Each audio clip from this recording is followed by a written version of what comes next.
Hello everyone, welcome back to On The Fly. Today we're going to take a look at part 7 of our off-season review. It'll be another trade today between the Dallas Stars and the Vancouver Canucks.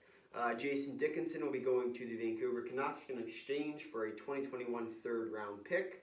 Overall, this is a trade that does make some sense. I believe that the Stars could have got a second-round pick out of it, but with the Vancouver Canucks finishing relatively low, the third round pick is pretty early on, so it's not the worst pick in terms of the Stars could get. But I do believe they could have got a second for Dickinson.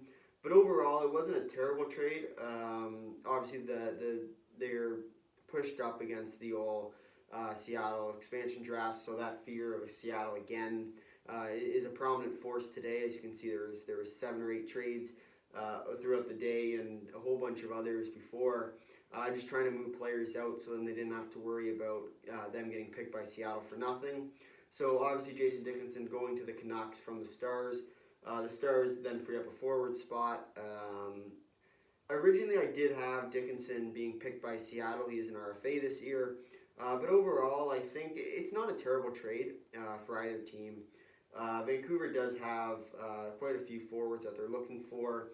And then Dallas, of course, is starting to kind of deteriorate in a way. They didn't make the playoffs this year. Of course, they went to the Cup final in 2020, so they're kind of that streaky team that either goes on and off.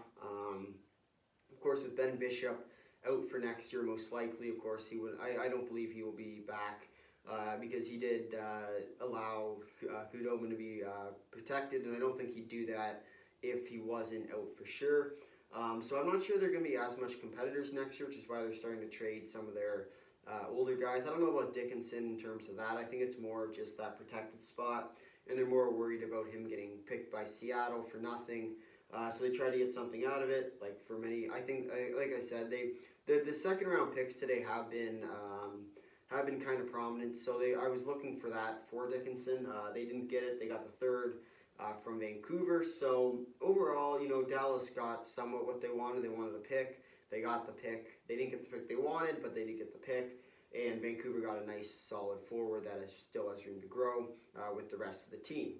Overall, for the player or the trade grades, I'd give Dallas probably about a B-. I think that they definitely could have gotten a second round pick for him.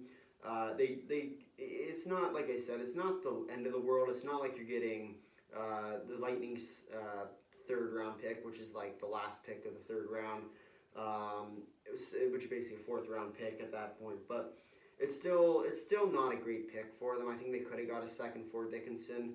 He's not that old, or he's not that bad. He's a good player with a lot of potential. So I think Dickinson would have been better if they would have picked up a second round pick for him.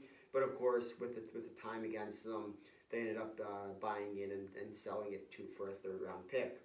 As for the Vancouver Canucks, I'm going to give them an A-. I think it's not a terrible trade for them. They got what they wanted. They got another forward, young guy as well, which is kind of what their team's built on right now. They're trying to slowly but surely get closer and closer to the playoffs. Obviously, many people did have them going to the playoffs this year. Some had winning the division. Obviously, it was a big letdown. You got the COVID Canucks as well, which didn't help. The COVID ran through their team, of course, knocking them out for a while. So it kind of set them off in a way. So they didn't get the entire schedule in with all their players. So I think it did kind of come down to the COVID part. But I think with Dickinson being added to their lineup, they can sign him as an RFA. I think without a doubt their team does become that much more competitive. And because of that, I think they do have a real good shot at making the playoffs next year and potentially going deep into it. If you made it this far in the video, thanks for watching. If you liked it, drop a like. If you really liked it, consider subscribing. Tell all your friends about it. Leave a comment down below on your thoughts on the trade. Until next time, see ya.